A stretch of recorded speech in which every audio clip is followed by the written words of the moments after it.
Saber Direito desta semana, Carlos Maia apresenta um curso sobre o direito das sucessões. O professor introduz o tema e faz dois recortes: a sucessão testamentária e a sucessão legítima. A aula 1 começa agora.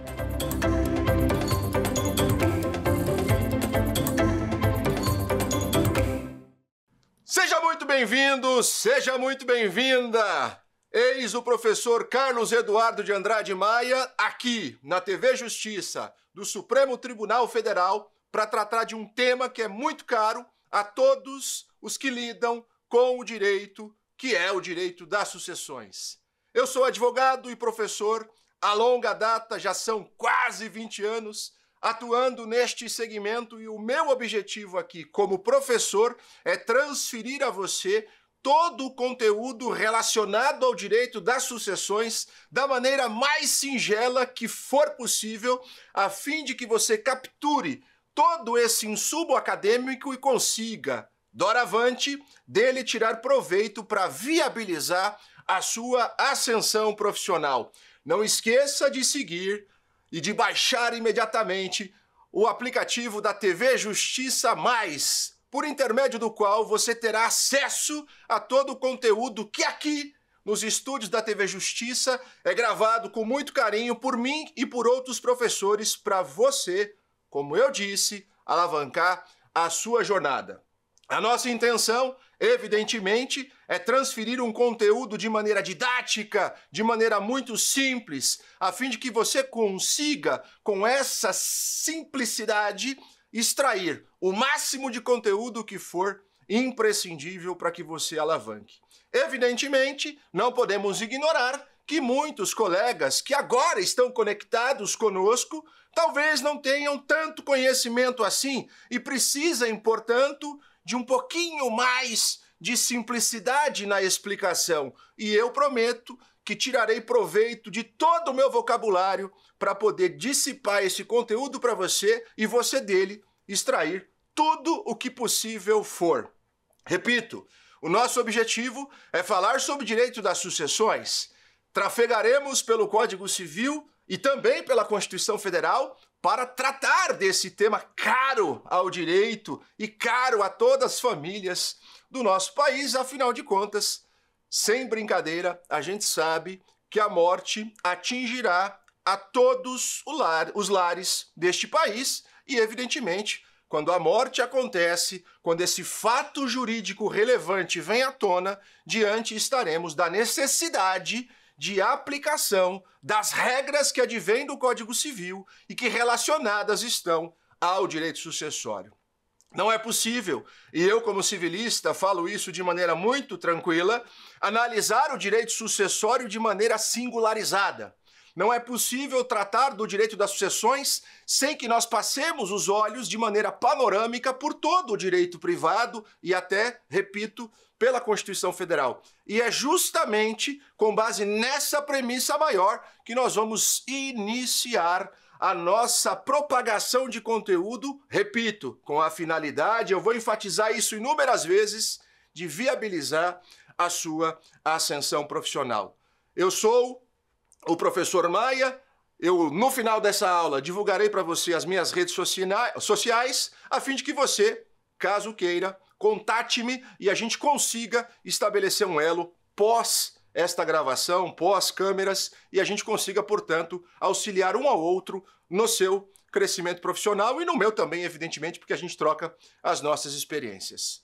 A primeira premissa que eu vou trazer à tona para que nós tratemos é uma premissa que advém lá da Constituição Federal, mais precisamente do artigo 5º, o famigerado artigo 5º da Constituição Federal, que trata do chamado direito à herança. Diz lá o inciso 30 do artigo 5º da Constituição Federal.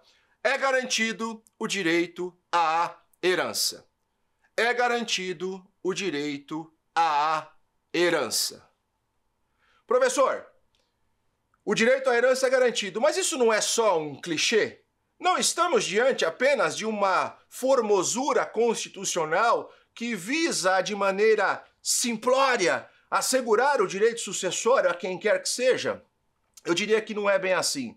E muitos colegas, ao longo das suas intervenções pelo país, acabam se equivocando e deixando de avocar premissas constitucionais para dar sustentação às suas falas processuais, por meio de petições, por meio de pareceres, por meio de pronunciamentos da própria magistratura. De tal sorte que nós, como aplicadores do direito, devemos, sim, sempre que necessário e possível for, direcionar a nossa atenção para a Constituição Federal, para dela extrair o insumo necessário para formar o alicerce sobre o qual o nosso raciocínio se erguerá. Lembrem-se que no topo da pirâmide encontra-se a Constituição Federal. Então é sempre importante direcionar a nossa atenção para este cume a fim de dar sustentação àquilo que propagaremos como conteúdo. Essa é uma introdução básica que serve para você entender que muitas vezes nós precisaremos tirar proveito de premissas constitucionais para sustentar os nossos pontos de vista. Tá bom, professor Maia, o direito à herança é garantido na Constituição Federal. O que isso quer dizer? Isso quer dizer que você não pode, de modo algum, ignorar direitos hereditários. Ouso dizer, e nós vamos passar os olhos por esses temas nas aulas subsequentes, que existem 3 insumos previstos no Código Civil, por intermédio dos quais alguém pode ser expelido da herança. Alguém pode ser colocado para fora de um processo de inventário. 2 deles estão desvinculados da vontade do herdeiro. E daqui a pouco a gente vai dizer quem são as pessoas que protagonizam um processo de sucessão. 2 deles estão desvinculados do herdeiro, significando dizer que ele carece de controle sobre a sua participação ou não no inventário. Esses 2 institutos são a indignidade e a deserdação. Professor, existe um caso em que o herdeiro pode simplesmente dizer: eu não quero a herança, e eu não quero porque não me interessa, eu não quero porque o valor que será recebido é ínfimo, eu não quero porque existem muitas pendências gravitando em torno desse conceito de herança, e por isso eu abdico. O nome desse instituto é renúncia. Então perceba que rápida conclusão nós alcançamos.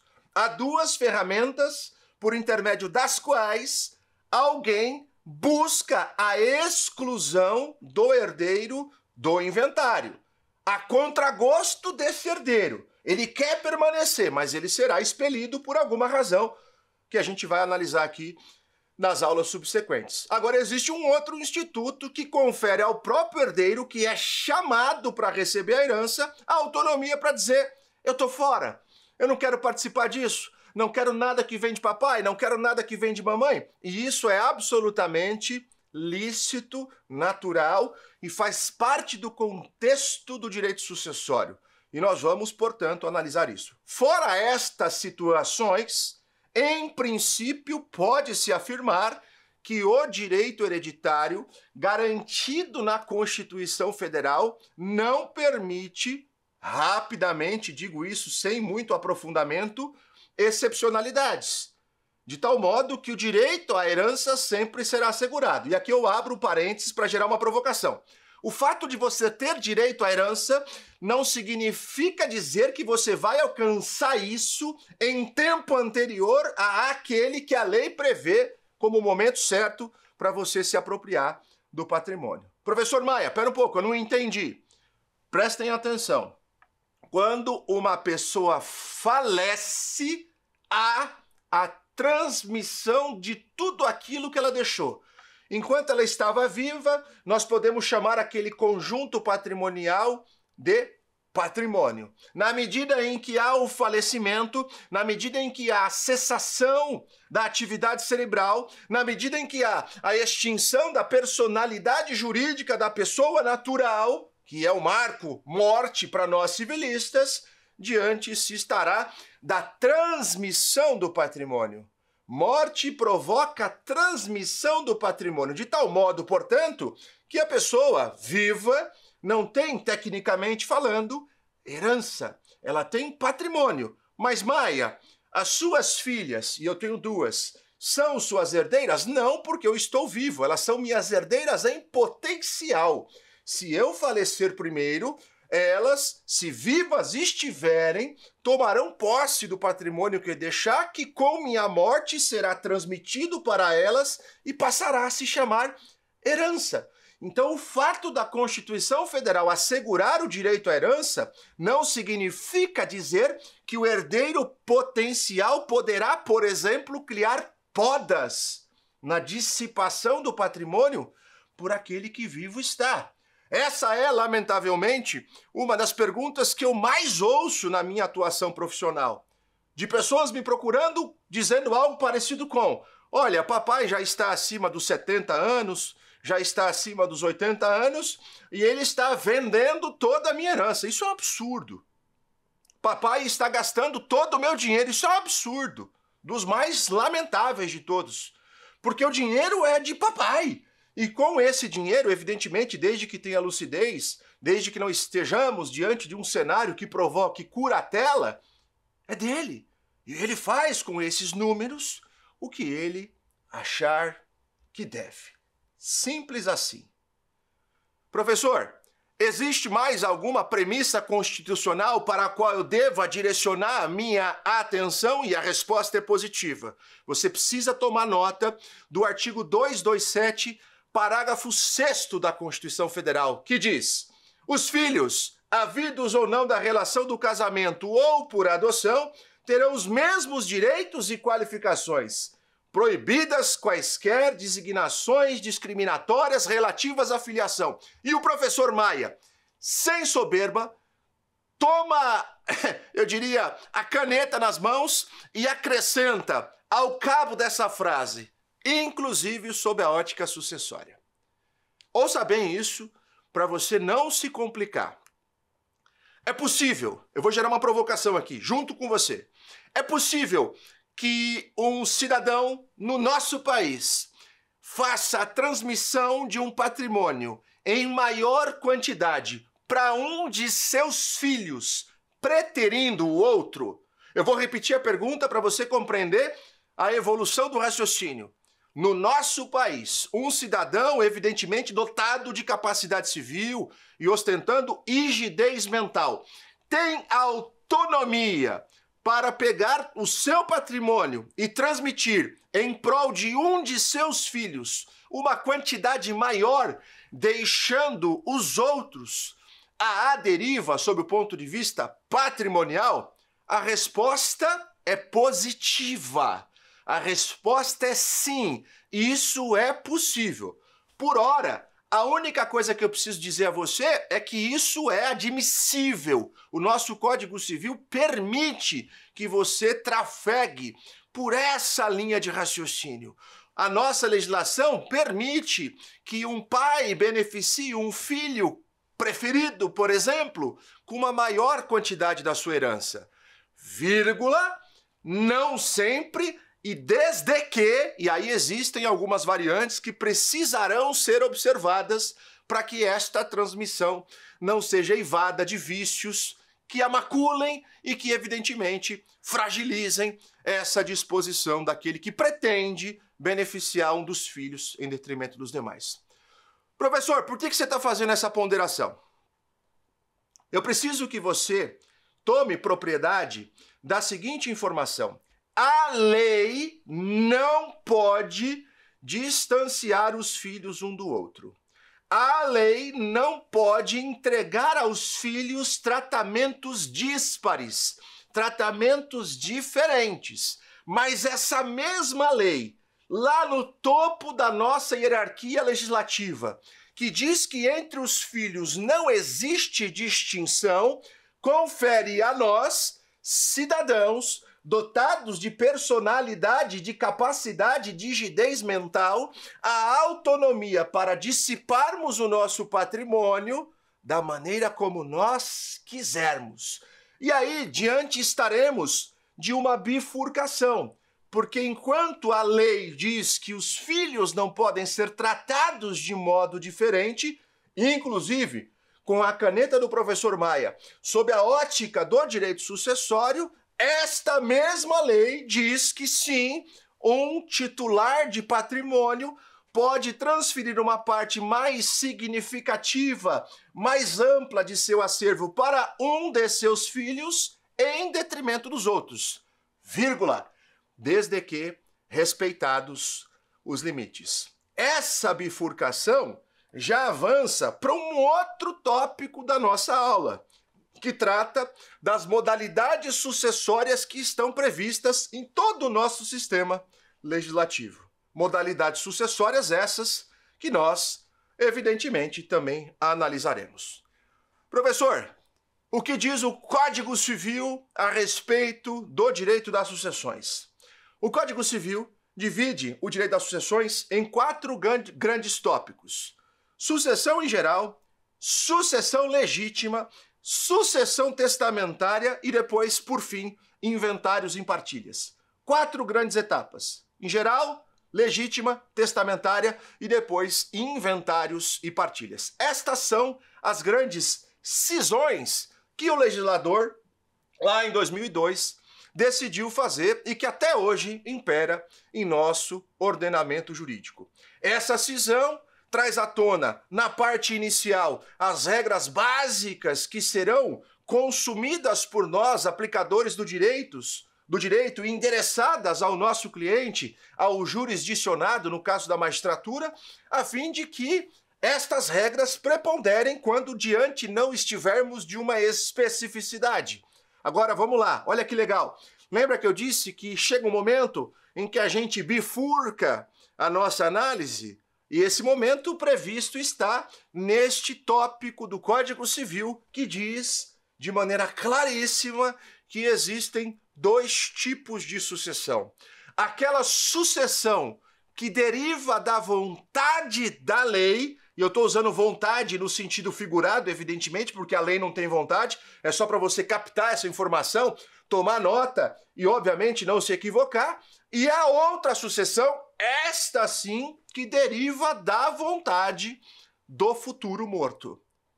Esta manifestação volitiva é projetada para um instrumento muito caro ao direito das sucessões, que é o instrumento que permite que você direcione o teu patrimônio para onde você quiser. Obviamente, repito, dentro de certos limites e obedecida a certas regras. Esta sucessão recebe o nome de testamentária. Então, olha que interessante.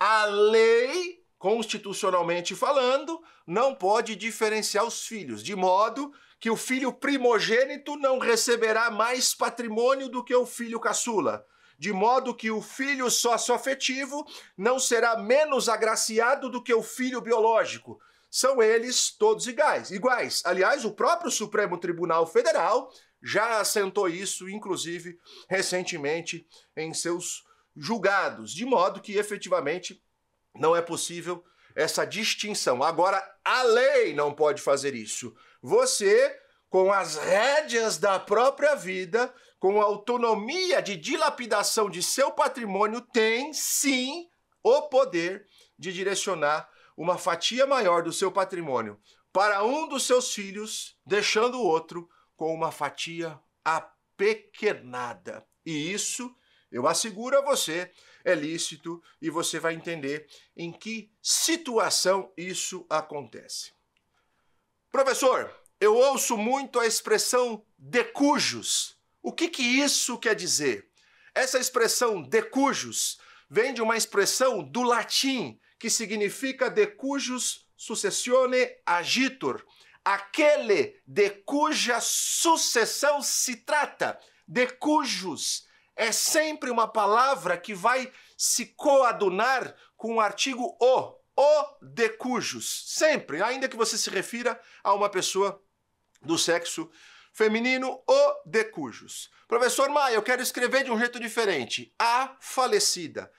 Quanto mais simples for a sua comunicação com o Poder Judiciário, mais bem lidas, bem vistas e bem quistas serão as suas manifestações. De modo que eu recomendo a você que se prive do uso do juridiquês, porque isso não vai alavancar a tua jornada. O que vai é você O que vai provocar a sua sanção é a aplicação da lei do jeito adequado. Então, o de cujos nada mais é do que o morto. Aquele de cuja sucessão se trata. Fique atento a isso para não se confundir. Professor Maia, mas em que momento, de acordo com a nossa legislação, há a transmissão de tudo aquilo que o falecido deixou para os seus herdeiros?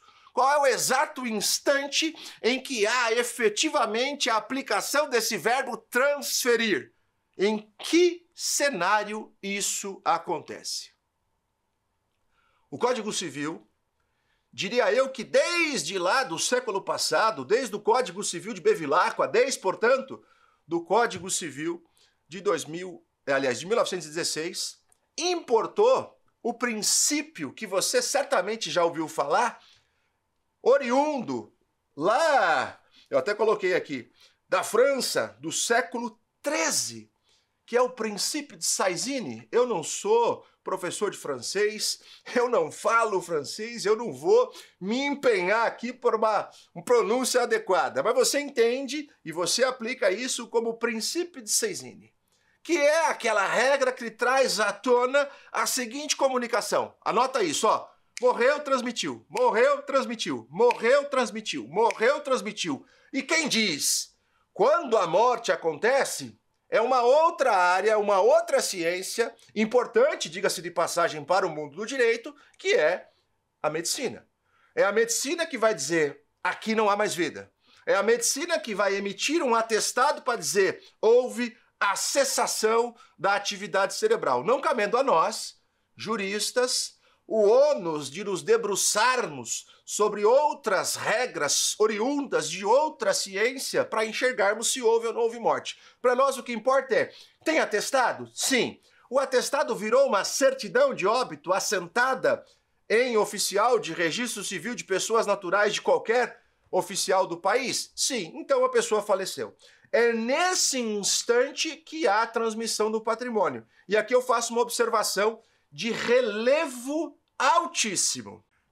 Existe um aspecto prático para o qual você precisa direcionar a sua atenção. Que aspecto é esse, professor?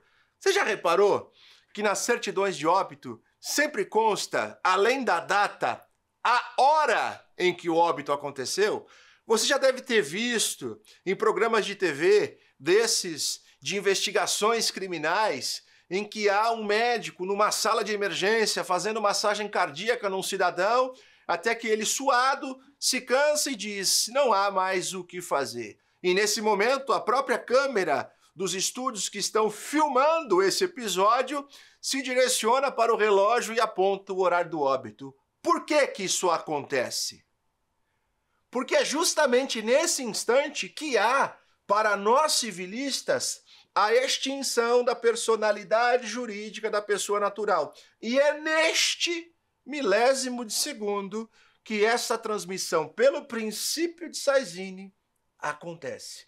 É nesse instante, nesse exato milésimo de segundo, que essa transmissão ocorre. E é justamente para este ponto que o primeiro artigo do Código Civil, que cuida de sucessões, trata. O artigo 1784 do Código Civil diz assim, aberta a sucessão, a herança se transmite desde logo, olha aí o princípio de Soissines, aos herdeiros legítimos e aos testamentários. Isso acontece, obviamente, de modo ficto. Isso acontece, evidentemente, de maneira não materializada. E diga-se de passagem, eu sempre afirmo nas aulas que ministro, pelos locais por onde passo, que esta transmissão ficta é instrumentalizada, é materializada por aquilo que eu e você chamamos de processo de inventário, ou, alternativamente, escritura pública de inventário. A transmissão no inventário só é instrumentalizada, só é documentada, mas ela já aconteceu. Aliás, um parênteses, é justamente por esta situação, é justamente por esta razão que o tributo pago em razão da transmissão provocada pelo óbito é calculado de acordo com a data do falecimento, de acordo com o instante do falecimento. E aqui tome nota de uma outra coisa. Eu já cansei de ouvir gente dizendo: ah, a morte no país é muito cara, a morte gera imposto. Não, não, não, não, não. Morte não gera imposto. Morte gera transmissão de patrimônio. E é a transmissão causa a morte, a hipótese de incidência tributária que tem relevo para o ramo do direito tributário. Não é, portanto, a morte o fato gerador do imposto, e sim a transmissão por ela provocada, e evidentemente você precisa se apropriar dessa informação. Professor Maia, então pera um pouco. Se a transmissão do patrimônio só acontece por ocasião do falecimento, se a transmissão do patrimônio só ocorre quando há a cessação da atividade cerebral, nós podemos enxergar uma certa disparidade nas condutas daqueles que anseiam se apropriar da herança de maneira antecipada? Sim, e eu avoco para sustentar essa afirmação o artigo 426 do Código Civil, que diz que não pode ser objeto de contrato a, aspas, herança de pessoa viva. Esse artigo, de uma maneira muito rasa, trata daquilo que no direito civil nós chamamos de vedação ao pacta corvina, pacto dos corvos, corvos, comedores de carniça, aqueles que tiram proveito de uma situação para angariar algum tipo de resultado, nesse caso dos corvos, a alimentação. Há uma certa associação a esta postura dos herdeiros que anseiam tirar proveito da herança de alguém que não morreu. E é por esta razão que a legislação prevê isso de maneira, eu diria, acanhada, sem muito aprofundamento no Código Civil. Diga-se de passagem, inclusive, o que é alvo de críticas pela maior parte dos doutrinadores do país, de uma maneira topograficamente inadequada, porque isso está previsto lá na parte do Código Civil que cuida de contratos.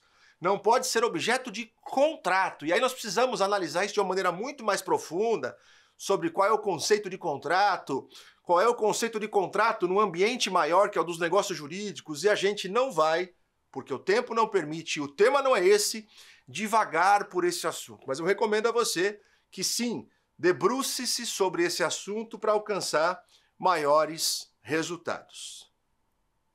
Num único momento, portanto, ocorrem algumas coisas. Que momento é esse? O momento é o do óbito. Quando a pessoa falece, há a extinção da personalidade jurídica da pessoa natural, que deixa, portanto, de ser sujeito de direitos e obrigações. Não trataremos aqui da possibilidade de transmissão de algumas obrigações, sobretudo aquelas de conteúdo patrimonial, de conteúdo financeiro. Não é o objetivo da gente falar sobre isso, não nesse momento, pelo menos, mas é importante que você entenda que a cessação da atividade cerebral provoca a morte. E a morte provoca a transmissão do patrimônio. E a transmissão do patrimônio gera, em favor do fisco estadual, um direito de crédito. Eu me refiro ao fisco estadual, à fazenda do estado, de cada estado do nosso país, porque, de acordo com a Constituição Federal, o ITCMD, também chamado em alguns estados de ITD, também chamado em outros estados de ITCD, é um imposto estadual, que, portanto, por ser um imposto de competência do estado, cabe a cada estado da federação legislar da maneira que melhor convier. Essa é uma autonomia que a própria Constituição delega aos estados, de tal modo, portanto, que a gente não tem como mexer nisso. O município não tem autonomia, a União não tem autonomia, cabe ao Estado apenas legislar sobre este assunto. Maia, e o que a gente transfere? Ouça bem, tome nota dessa informação. O que nós transferimos quando nós falecemos? Você vai tomar nota disso para você não se equivocar, porque tem muita gente que pergunta assim: professor, Mas a gente transfere a posse? Ô professor, o papai só tinha nas mãos um instrumento particular de aquisição do bem. Não existia outra coisa, ele não tinha comprado esse bem mediante escritura pública, ele não tinha o nome dele lançado na certidão de matrícula do imóvel. O que a gente transfere? Eu preciso regularizar a área desse imóvel, porque o papai tinha um terreno, mas naquele terreno ele ergueu um imóvel.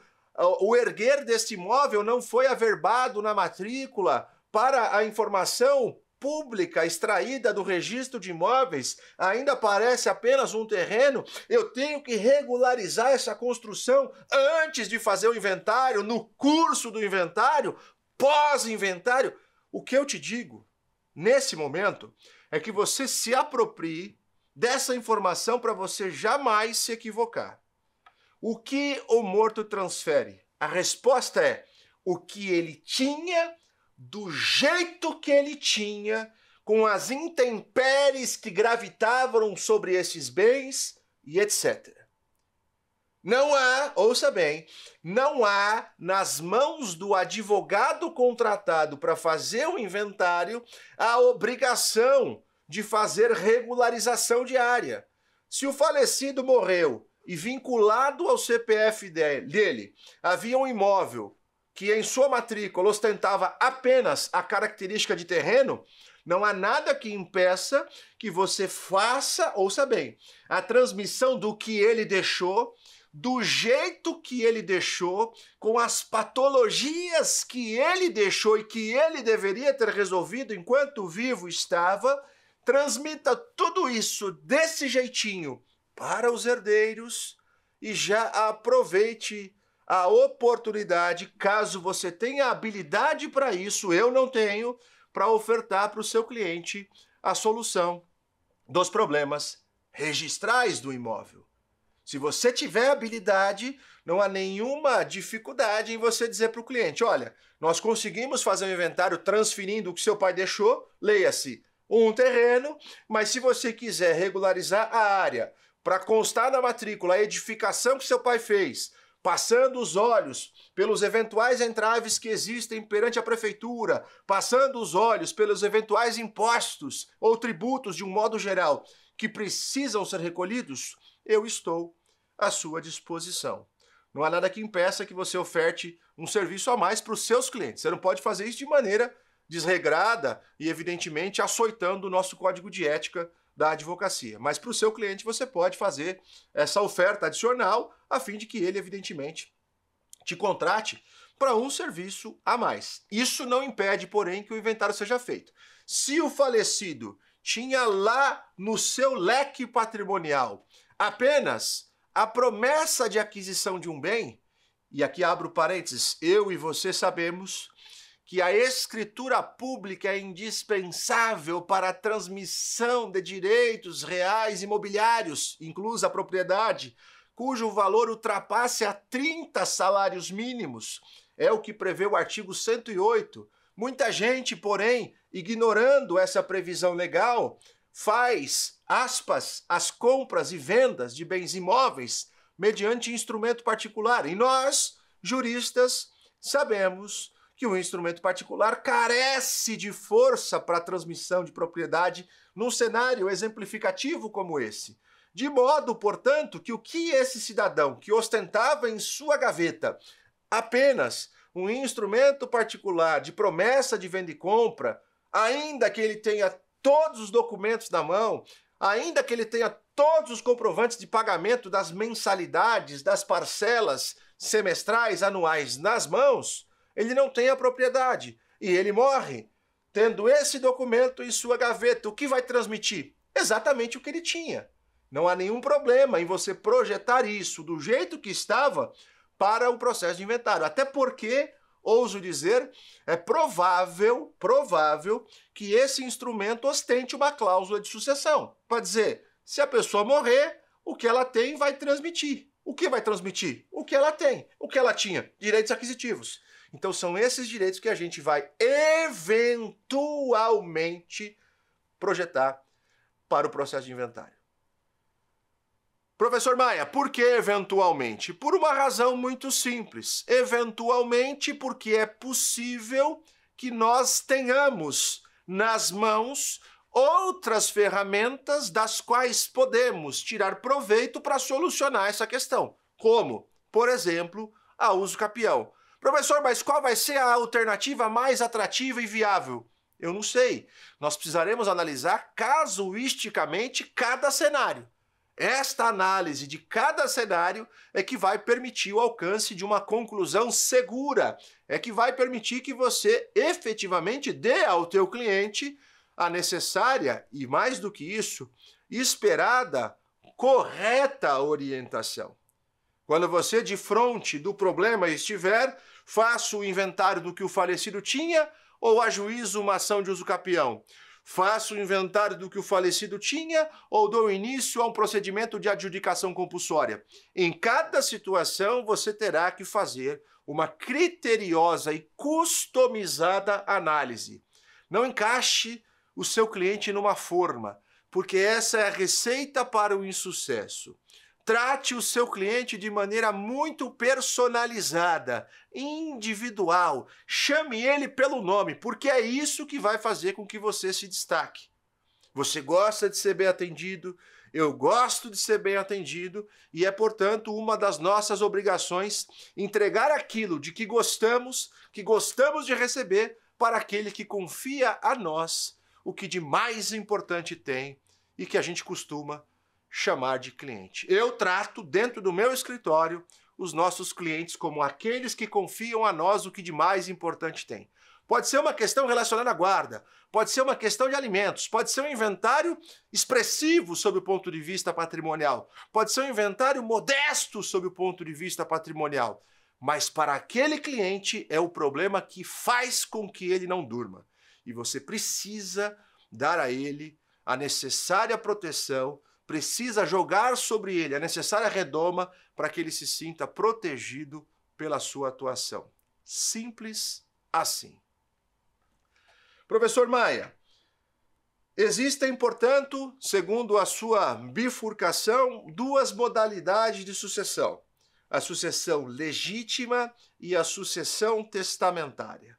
Vamos passar os olhos por isso já. E lembrando que nós estamos trafegando nessa fase introdutória, nessa primeira aula, das 5 que teremos ao longo da semana, pela base do direito sucessório, que evidentemente vai permitir que ao longo dos próximos encontros, das próximas aulas, nós extraamos o necessário suco dessas linhas de raciocínio iniciais, que permitirão que, evidentemente, nós construamos a nossa ideia sobre solo rochoso, sobre um solo devidamente fincado no chão.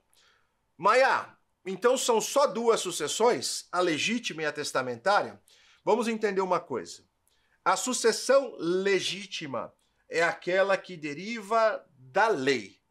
A sucessão legítima é aquela que obedece às regras que eclodem do Código Civil. A sucessão legítima é aquela que se estabelece a partir de um regramento geral que se aplica de modo isonômico em território nacional. Só que essa mesma lei permite que você, eu e aqueles que confiam a nós o que de mais importante tem, façam mudanças de rota. Mudanças de rota estas que exigem uma ferramenta intitulada testamento. E é justamente por intermédio do testamento que vem à tona, que nasce, que aparece a manifestação de vontade como protagonista da transmissão patrimonial. Numa delas, repito, segue-se a diretriz geral estabelecida pelo Código Civil. A ela atribuímos o nome de sucessão legítima. A outra, porém, prepondera a vontade daquele que vai morrer, que a gente, na prática, intitula testador. Cuidado! Cuidado aqui Abro mais um parênteses. Não confunda testador com doador. Não confunda aquele que testa com aquele que doa. E eu vou fazer uma rápida explicação a respeito desse assunto para você tirar proveito disso. Vai anotando tudo, vai fazendo grifos, vai sublinhando para você viabilizar a permanência das informações que aqui propago na tua corrente sanguínea para que elas sejam tatuadas no seu cérebro e você delas jamais se divorcie. Isso vai fazer diferença na sua jornada, esteja certo. Maia, vamos entender esse assunto. Olha só que interessante. Pontes de Miranda foi talvez um dos maiores civilistas que já pisaram por nossas terras tupiniquins. Isso é quase unanimidade. Pelo menos na minha concepção e daqueles professores com os quais diuturnamente interajo, essa é uma máxima irretocável, diria eu. E dentre outras sábias lições, Pontes de Miranda dissipou um vasto conteúdo a respeito dos tais negócios jurídicos. Negócios jurídicos estes, como gênero, que contemplam uma série de especificidades que nós não temos tempo de tratar aqui. O que eu posso dizer a você, e é importante que eu o faça para a gente conseguir concluir esse raciocínio, que Pontes de Miranda arquitetou a tal tricotomia do negócio jurídico, também chamada por alguns de escada pontiana, por outros de escala pontiana, o nome não importa, o que importa é saber quem protagonizou essa ideologia, e os créditos são a Pontes de Miranda direcionados, dizendo que todo negócio jurídico deve ser analisado sob 3 pontos de vista diferentes. O plano da existência, o plano da validade e o da eficácia. O negócio existe para valer, para irradiar efeitos. Essa, de modo grosseiro, é uma síntese da aprofundada teoria da tricotomia dos negócios jurídicos que Pontes de Miranda arquitetou. O negócio existe, é válido e irradia efeitos. Se a gente diante estiver de um cliente que deseja, por exemplo, fazer um planejamento sucessório, nós, na condição de profissionais do direito, deveremos ofertar para esse cliente os institutos que permitem que ele faça esse planejamento. E aí, dentre as hipóteses, existem os institutos da doação e do testamento. A doação é uma ferramenta de planejamento sucessório também, embora sirva para outros tipos de relações jurídicas. O testamento, inquestionavelmente, é uma forma de planejamento. Por quê? Porque quando eu produzo um testamento, eu faço com que a minha voz brade mais alto, com que a minha voz irradie efeitos mais distantes do que aqueles que advêm da regra. E a regra é a sucessão legítima. O próprio Código Civil diz: morrendo uma pessoa sem testamento, preponderarão as regras afetas à sucessão legítima. De tal modo, portanto, que se a pessoa morreu deixando o testamento, primeiro direcionaremos a nossa atenção para as disposições de derradeira vontade para, após, subsidiariamente, se necessário for, aplicar as regras que advêm, de modo geral, do Código Civil. Maia, o que você quer dizer? Quero dizer que existem hipóteses em que você poderá, por meio de um testamento, contemplar todo o seu patrimônio. A gente vai ver isso depois. Por ora, só tome nota dessa informação porque isso é possível, isso é lícito e está, aliás, previsto no Código Civil. Mas se um cliente chegar até você e disser: eu quero fazer meu planejamento sucessório, você vai oferecer para ele a doação ou o testamento? Imagine que o cliente diga para você: doutor, eu quero beneficiar um dos meus filhos em detrimento dos demais. Você vai oferecer para ele a doação ou o testamento? Olha que interessante. Veja que fácil de você entender. Lembra do Pontes de Miranda? Existência, validade e eficácia? Quando é que o negócio jurídico, doação, vai irradiar efeitos? A resposta: quando você doa alguma coisa para alguém, aquilo de que você se priva passa a pertencer a outra pessoa, o destinatário da sua liberalidade, no exato instante em que a doação acontece. De tal modo, portanto, que podemos, sem delongas, afirmar categoricamente que a doação existe, é válida e irradia efeitos imediatos, quando pura, pelo menos. Doação pura é aquela sem nenhum tipo de elemento acidental, condição, termo e encargo. Pensa que eu estou doando alguns bens, algumas roupas para uma determinada cidade que foi vítima de uma calamidade pública. O que eu faço? Pego as caixas e disparo via qualquer empresa de transporte de mercadorias e disparo para o meu destinatário. Isso é doação. No exato instante em que aquilo que eu tiro do meu acervo passa para as mãos do outro, a doação irradia efeitos. Entretanto, o testamento existe, vírgula, é válido, mas está com seus efeitos condicionados ao termo, e esse termo é a morte. O que é morte? Morte é um fato futuro e certo. Ela vai acontecer e vai atingir todos nós.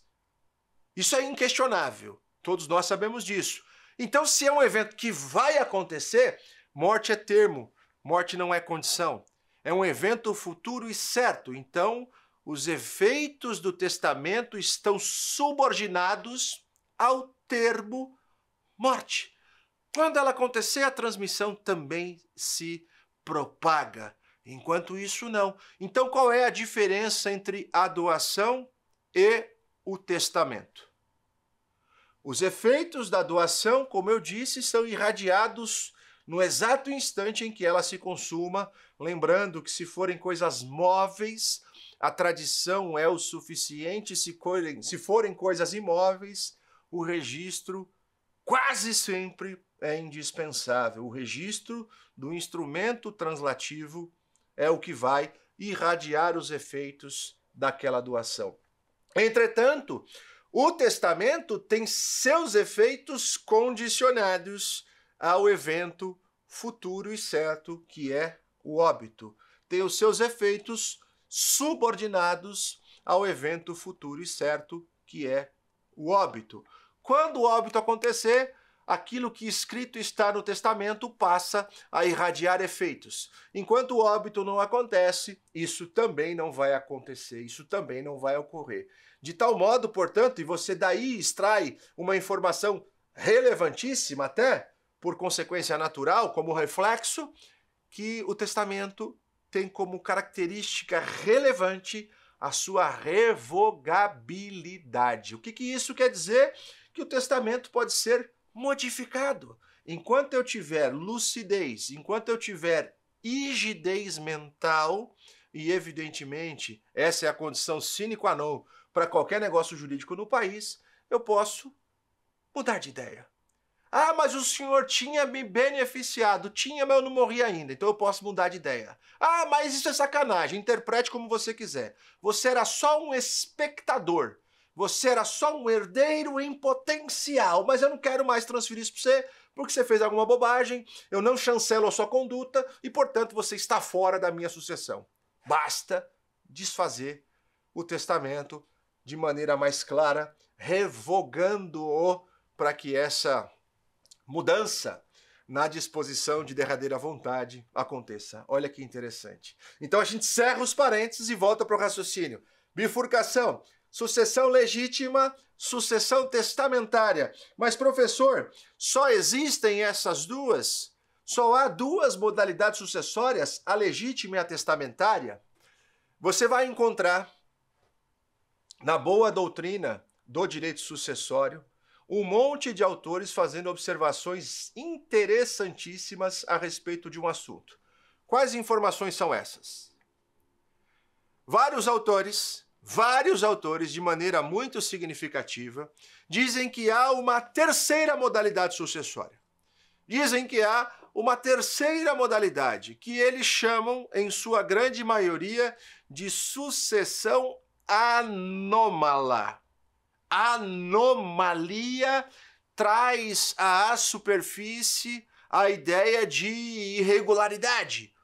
A expressão anomalia traz a ideia de que se destoa do trivial. E é justamente nesse cenário que nasce, que vem à tona, a sucessão anômala. E que sucessão é essa? Existem algumas leis espalhadas pelo nosso país que, eu diria, tipificam essa anomalia sucessória. Eu vou citar duas aqui. A primeira delas é a lei do alvará. Joga no Google que você vai achar. Ela é de 1980. E esta lei diz que as verbas de fundo de garantia, as verbas de rescisão de contrato de trabalho serão direcionadas àqueles que figurarem perante o órgão de previdência pública como dependentes do falecido. Olha que interessante. A gente destoa do Código Civil, chama a atenção para a legislação extravagante, esparsa, e aplica essa anomalia para que a entrega desse acervo especificamente seja feita para essas pessoas. A mesma coisa acontece quando o assunto é o FGTS. A lei do FGTS, que é de 1990, prevê lá no artigo 20 que as verbas de fundo de garantia serão pagas àqueles que, repito, figurarem como dependentes perante a Previdência Social. De tal modo, portanto, que nós podemos, de maneira muito simples, chegar a 3 informações. Há a sucessão legítima, cujas diretrizes advêm da própria lei, a sucessão testamentária, cujas diretrizes eclodem da manifestação de vontade daquele que vai morrer, e, por fim, a anomalia que está prevista, inclusive no Código Civil, na parte que cuida dos seguros de pessoas, do seguro de vida, em que você consegue eleger um beneficiário. Chegamos ao cabo desse primeiro bloco, dessa primeira aula, no programa Saber Direito. É um prazer estar contigo. Não perca a aula de amanhã. Vamos agora ao nosso quiz.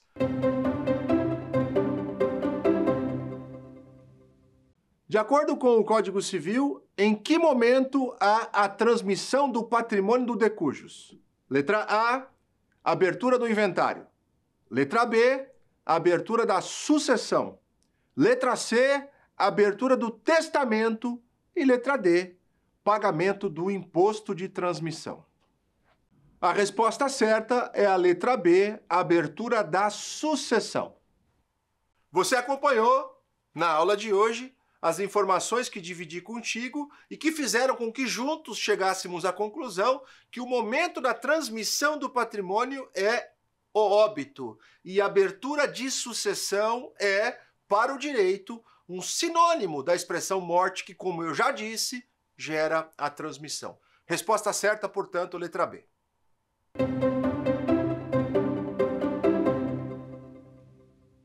O patrimônio pessoal dos herdeiros pode ser escultido para adimplemento das dívidas do falecido? Letra A, sim, os credores terão privilégios sempre. Letra B, sim, mas desde que respeitado o limite do bem de família do herdeiro. Letra C, não, pois se deverá observar os limites das forças da herança. E letra D, não, pois a herança sequer poderá ser utilizada para pagar as dívidas do morto. A resposta certa é a letra C, não, pois se deverá observar os limites das forças da herança. Eu sou o professor Carlos Maia e é um prazer dividir conteúdo do direito sucessório com você. Siga-me nas redes sociais, professor Carlos Maia, @CEAMaia. Até a próxima aula! Quer dar alguma sugestão de tema para os cursos do Saber Direito? Então mande um e-mail para a gente, saberdireito@stf.jus.br. Você também pode estudar pela internet. Acesse o nosso site radioetvjustiça.jus.br. ou pode rever as aulas no canal do YouTube, @Rádio e TV Justiça.